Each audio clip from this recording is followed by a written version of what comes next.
meeshaan magaceed maxaa la yidhahdaa reer maxamedow reer maxamedow waxaan kaa rabaa dadkii arrintan u qumay oo ma garanaysaa u istaagay oo moogtahay arrintan soo qaban qaaday waxa isku soo aadiyey ama haddaba ku guda jiro oo moogtahay intii arrintan ay jirto abaartan iyo biila'aantan lagu jiro arrintaas u taagan oo moogtahay had iyo jeerba u soo jeeda dal iyo dib meel ay joogaan maxaad leedahay gaar ahaan dadkii moogtahay arrintaas oo u taagan mar walba maanta kurbana waana haysaa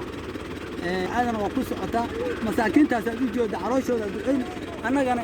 insha allahu taxyaan waa soo tuuri doonaa ducana cid ay ka eedaysanaan male allah barakeeye galabta hataa waxaan la xabeysana oon baa u badan ma cabin ani gaariga biyihiisii weli carruurtii aan ku daadanayso marka allah idin barakeeye aan soo ducaynaynaa habeenii maalinba saasa ayada dirara dadka joogana inay isu duceena isu naxariistaan kuwa isu naxariista inuu ilaahay ka dhigay inaad noo soo ducaysaan ayaan rabnaa kuwa isu naxariisto kuwa baahido kan ceeloo jooga kan dhamasa jooga kan faafacduun jooga kan buusaari jooga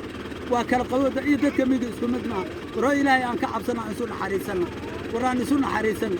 aniga biyaha ani qowsahaan u cabbi maayo maxamed qorona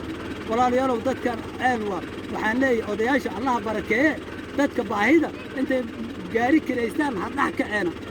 xalay aniga dhasaan shalay tagay bacaan geli qayra misaan hadda geli haddana birri waxaan jeclay in meel kale geliyo faqayaqo uma dirsanin wax ima siiso oo arrintan ima siisa allah barke ani waxaan ducalahay dadaan ku dhaafaa jira oo aniga naftayda walaalayaalow waxna soo weydiiya dhibaatada dalka ka jirta dadka dhibaysan waan sheegaynaa